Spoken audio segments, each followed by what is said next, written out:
कहावत है ना कि कानून के हाथ बहुत लंबे होते हैं, बट इसके बावजूद भी पुलिस के रिकॉर्ड में कई अनसुलझे हत्याकांड भरे पड़े हैं। ऐसा ही एक हत्याकांड मुंबई की अंधेरी में सरदार वल्लभ भाई पटेल कॉलेज से इंजीनियरिंग करने वाली स्नेहल गवारे का भी है। स्नेहल गवारे हत्याकांड को 15 साल बीत गए हैं, लेकिन आज तक उसका कोई कातिल खोजने में कामयाबी नहीं मिली। अव्वल तो ये है कि पुलिस के हाथ अभी तक कोई सुराग भी नहीं लगा जो अपराधी की पहचान करा सके। स्नेहल हत्याकांड के मामले में फाइल अब तक खुली हुई है। आइए जानते हैं स्नेहल हत्याकांड में अब तक क्या हुआ। हम यहाँ बात कर रहे हैं स्नेहल गवारे हत्याकांड की। स्नेहल गवारे की हत्या बहुत ही बेरहमी से की गई थी, मगर इस मासूम की हत्या के बाद जो कुछ भी सामने आया वो बहुत ही हैरान कर देने वाला था। जब इस केस की स्टेप बाय स्टेप सच्चाई सामने आती रही तो हर कोई हैरान रह गया और आप भी इसे सुनकर बहुत शॉक्ड रह जाएंगे। इस केस में दाऊद इब्राहिम गैंग का भी नाम आया था। इस घटना की विक्टिम थी स्नेहल गवारे। इस घटना के समय उसकी उम्र 21 साल थी। वो सेकेंड ईयर में मैकेनिकल इंजीनियरिंग कर रही थी। स्नेहल के पिता का नाम हिंदूराव गवारे था, जो कि बैंक में काम किया करते थे, और स्नेहल की माँ का नाम कल्पना गवारे था, जो कि स्कूल में टीचर थी। स्नेहल के अलावा इनकी एक और बेटी थी जिसका नाम शीतल था। वो उन दिनों लंदन में पढ़ाई कर रही थी।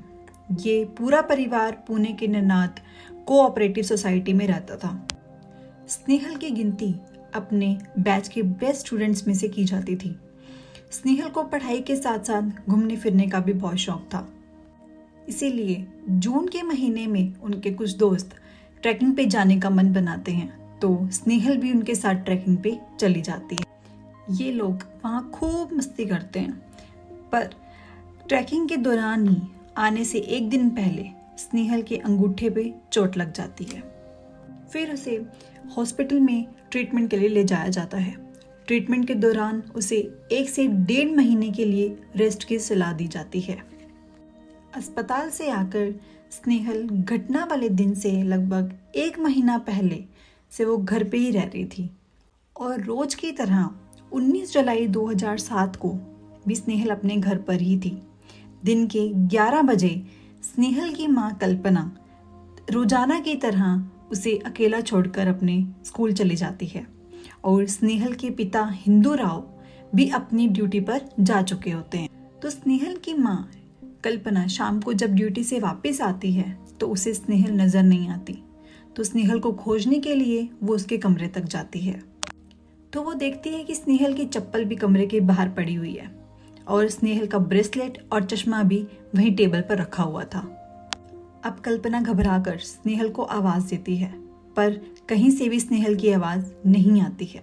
अब इसके बाद कल्पना अपनी बेटी के ना मिलने की सूचना अपने पति को देने के लिए मोबाइल निकालती है, और वो देखती है कि दोपहर के 3:28 पर स्नेहल का SMS आया हुआ है, और वो जल्दी से स्नेहल का SMS खोलती हैं, पर वो देखती हैं कि उस SMS में कुछ नहीं लिखा हुआ है, बल्कि ये ब्लैंक SMS होता है। SMS देखने के बाद पति को भी बेटी के गायब होने की सूचना दे दी जाती है।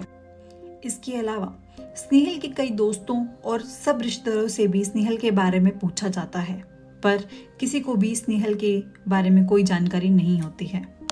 उस समय स्नेहल का एक बॉयफ्रेंड भी हुआ करता था जिसका नाम हिरेन राठौड़ था, और इन दोनों की मुलाकात लगभग 2004 में हुई थी। पहले इन दोनों में दोस्ती हुआ करती थी, पर धीरे धीरे इनकी दोस्ती प्यार में बदलती गई। स्नेहल के गुम होने के बाद हिरेन को भी फोन किया जाता है, पर उसका फोन स्विच ऑफ आता है। हालांकि जब थोड़े टाइम बाद हिरेन का फोन स्विच ऑन होता है तो वो भी यही कहता है कि मुझे स्नेहल के बारे में कोई जानकारी नहीं है।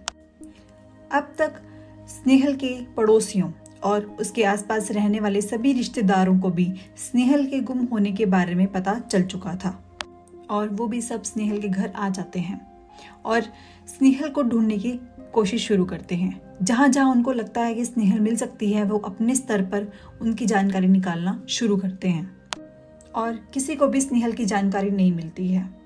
थक हार कर स्नेहल के माता पिता डोंबिवली के रामनगर पुलिस स्टेशन जाते हैं, और वहां शाम के लगभग 6:30 बजे स्नेहल के गायब होने की रिपोर्ट दर्ज करवाते हैं।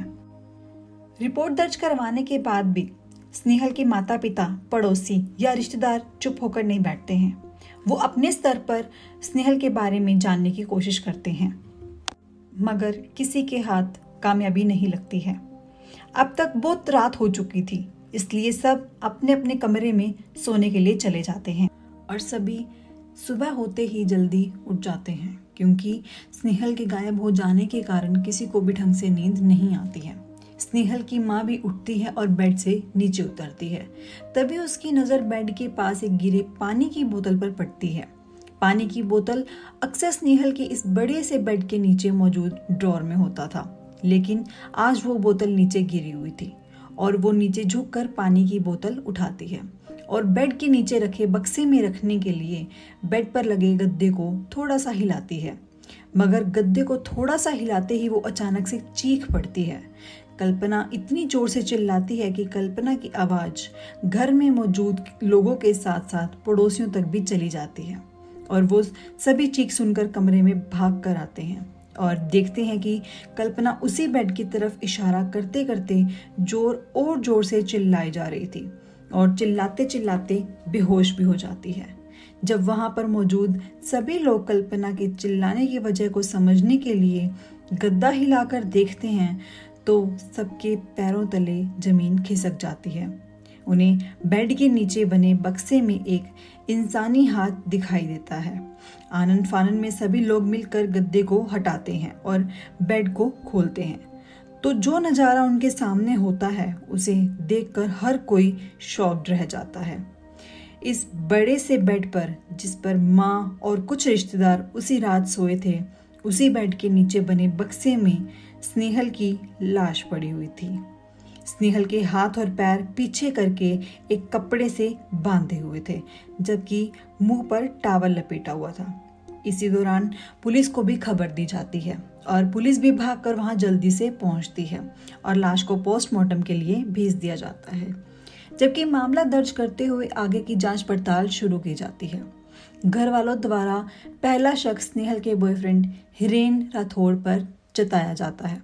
स्नेहल की मां के मुताबिक पिछले एक हफ्ते से स्नेहल और हिरेन का किसी बात को लेके झगड़ा चल रहा था और इन दोनों में आजकल बातचीत भी बहुत कम हो रही थी। घर वालों के बयान के मुताबिक इसलिए ही हिरेन ने स्नेहल की हत्या कर दी होगी। वैसे भी हिरेन ही एक ऐसा व्यक्ति था जो अक्सर इस घर में आता रहता था और इस बारे में स्नेहल की मां को भी अच्छे से पता था। घर में ही तलाशी के दौरान पुलिस को यह भी पता चलता है कि स्नेहल की एक सोने की चेन और उसके पास मौजूद नोकिया N72 मोबाइल फोन भी गायब है। पुलिस की जांच में किसी भी प्रकार की फोर्स एंट्री का सबूत नहीं मिलता है। इससे साफ था कि जिसने भी स्नेहल की हत्या की है वो बड़े ही आराम से घर के अंदर आया और शायद स्नेहल भी उसे जानती थी। पोस्टमार्टम के बाद स्नेहल का अंतिम संस्कार कर दिया जाता है।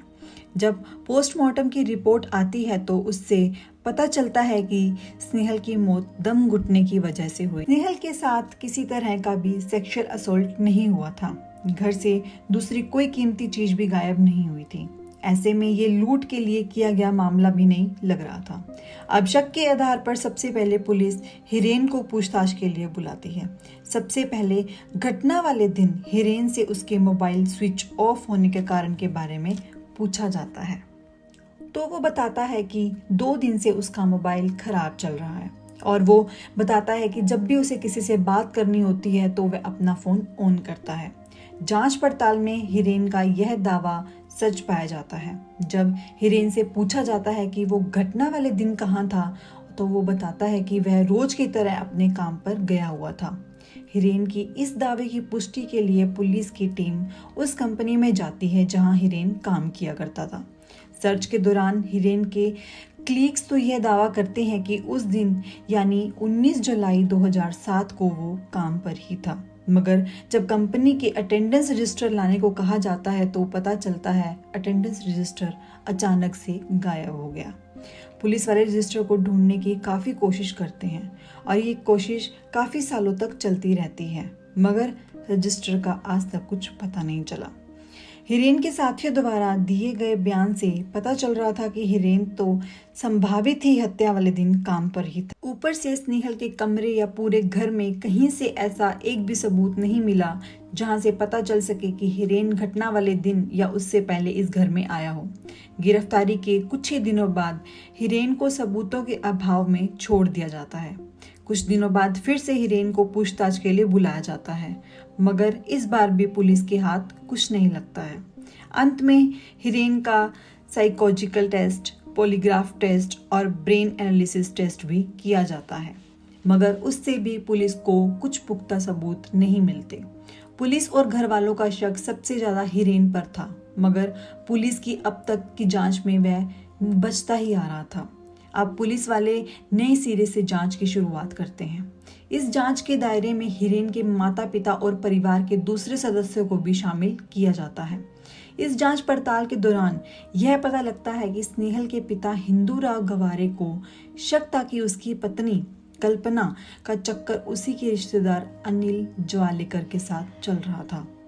पुलिस इस एंगल से भी जांच करती है कि कहीं इस अवैध रिश्ते को छुपाने के लिए तो कहीं यह हत्या नहीं की जाती है। इस कारण स्नेहल की मां कल्पना का भी psychological test, brain analysis test किया जाता है, मगर इसमें भी कुछ नहीं पाया जाता। और ये सभी टेस्ट स्नेहल के पिता हिंदूराव गवारे पर भी किए जाते हैं और यहाँ पर भी कुछ सबूत नहीं मिल पाता है। जांच के दौरान यह खुलासा जरूर होता है कि स्नेहल की मां और पिता के आपसी रिश्ते ठीक नहीं चल रहे थे।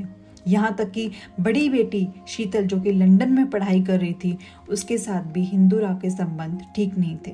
उसने तो अपने पिता के खिलाफ मारपीट की भी शिकायत दर्ज करवाई हुई थी। हिंदूराव के रिश्ते स्नेहल के साथ भी तनावपूर्ण ही थे, जिसके साथ कल्पना की अवैध रिश्ता होने का शक जताया जाता है। पुलिस उससे भी पूछताछ करती है, मगर वहां से भी कोई सबूत हाथ नहीं लगता है। जिन 4 लोगों पर शक जताया जाता था, सभी लगभग शक के दायरे से बाहर हो चुके थे। हालांकि स्नेहल के बॉयफ्रेंड हिरेन राठौड़ को अभी भी क्लीन चिट नहीं दी थी। उस पर अभी भी नजर रखी जा रही थी, लेकिन उसे गिरफ्तार इसलिए नहीं किया जा सकता था कि उसके खिलाफ एक भी सबूत नहीं मिला था।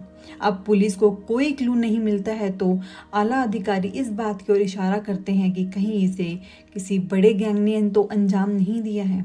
इसी दौरान दाऊद इब्राहिम गैंग के कुछ लोगों से भी पूछताछ की जाती है, लेकिन यहाँ से भी कुछ सबूत हासिल नहीं होता है। इस पूछताछ के साथ साथ पुलिस कल्पना का गुम हुआ मोबाइल भी तलाश रही थी। मोबाइल तो गायब होने के बाद ही स्विच ऑफ हो गया था, मगर मोबाइल के IMEI के जरिए अब भी मोबाइल पर नजर रखी जा रही थी। और इस घटना के कुछ दिनों बाद अचानक से मोबाइल में एक एक्टिविटी दर्ज की जाती है। IMEI के जरिए पुलिस मनसुख शिवाजी पाटिल के पास से ट्रेस करके ये मोबाइल को प्राप्त कर लेती है। इस व्यक्ति को भी गिरफ्तार कर लिया जाता है और पूछताछ का सिलसिला शुरू होता है। पूछताछ में पता चलता है कि मनसुख शिवाजी पाटिल गांधीवली में एक दुकान चलाते हैं। उन्हें यह फोन एक शख्स ने 3500 रुपए में बेचा था। उस शख्स ने यह कहा था कि मुझे ये फोन कहीं गिरा हुआ मिला है। कई घंटों की पूछताछ के बाद यह पता चलता है कि वास्तव में स्नेहल का मनसुख पाटिल के साथ कोई लेना देना नहीं है। उसे किसी तीसरे व्यक्ति ने इसे मोबाइल बेच दिया है। चूंकि मनसुख ने मोबाइल बेचने वाले को देखा था, तो पुलिस ने मनसुख की सहायता से उस मोबाइल बेचने वाले का स्केच तैयार करवाया। स्केच बन जाता है, लेकिन स्नेहल के माता पिता के साथ साथ कोई भी इस व्यक्ति को नहीं जानता है। स्नेहल को इस दुनिया से गए हुए काफी महीने हो चुके थे, लेकिन पुलिस के पास कातिल या सबूत के नाम पर कुछ भी नहीं था। और स्नेहल के कमरे से जो फिंगरप्रिंट्स बरामद हुए थे, वो घर वालों के फिंगरप्रिंट से तो जरूर मैच कर रहे थे, लेकिन ये पुख्ता सबूत नहीं था, क्योंकि हड़बड़ी के कारण उसके कमरे में सभी लोग आ जा रहे थे। यहाँ तक कि बेड में लाश पड़ी हुई थी और उसी बेड के ऊपर रिश्तेदार सो रहे थे, और इसी हालात में फिंगरप्रिंट्स का आना कोई बड़ी बात नहीं थी। लेकिन हाँ, पुलिस इस भीड़ भाड़ में भी हिरेन राठौड़ के फिंगरप्रिंट्स ढूंढती रही, मगर पुलिस को इसमें भी कोई सफलता नहीं मिलती है, क्योंकि किसी भी फिंगरप्रिंट से हिरेन के फिंगरप्रिंट्स मैच नहीं करते हैं।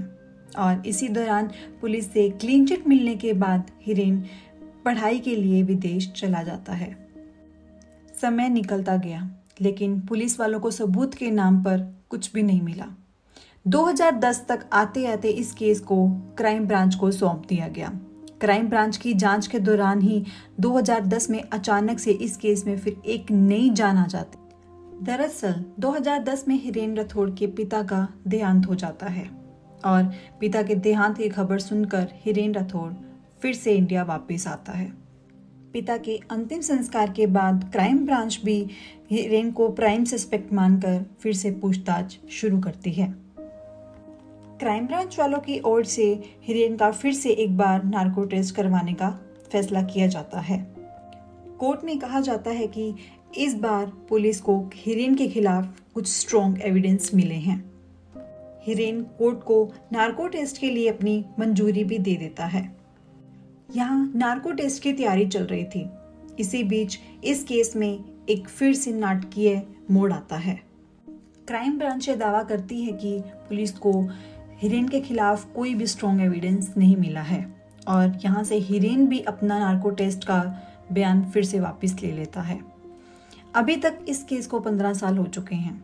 इस केस को ना ही कोई हत्यारा मिला, ना ही कोई सबूत, जबकि आज भी ये केस बंद नहीं हुआ है। पुलिस अपने स्तर पर अभी भी जांच कर रही है। आज के लिए बस इतना ही। फिलहाल मुझे दीजिए इजाज़त। फिर मिलते हैं ऐसी ही किसी और सच्ची घटना के साथ, जिसके बारे में मैं आपको पूरे विस्तार से बताऊंगी। अगर आपको मेरी ये वीडियो अच्छी लगी हो तो प्लीज़ मेरे चैनल को सब्सक्राइब करें, वीडियो को लाइक करें और ज़्यादा से ज़्यादा शेयर करें। धन्यवाद।